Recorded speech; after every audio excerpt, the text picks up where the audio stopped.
halkan fadhina waa dooxada si xawlo weeye duleedka degmada iyo goorinta marka soo naxaysan bixin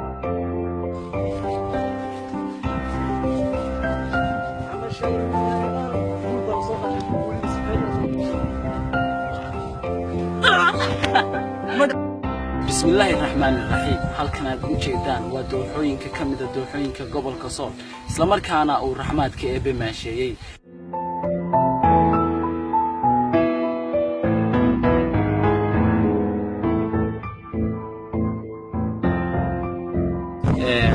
magacaaga aad ku bilaabaya aniga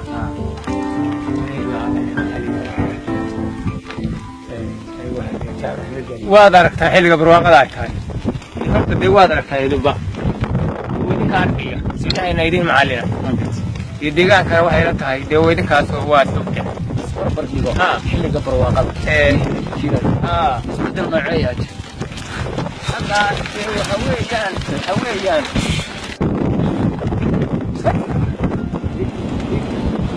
وياي محمودو xilligan aan ku jirno waa xilli barwaaqa waxa inta badan dhacda in marka xilliga barwaaqadu ay rag u guursadaan marka xagga shukaansiga bal warbixin yar naga sii xilliga barwaaqada sida rag u qooqaan wallahi anu hadeerniyo horta dad isku kacaan ayaynu nahay markii loo fiiriyo xagga inkastoo aad waxa weeyaan adigu aad leeyahay in magaalo ku barbaartay in walba dib wixii meesha ku barbaaro ayuu taasir ka bixin anigu aan barbaaro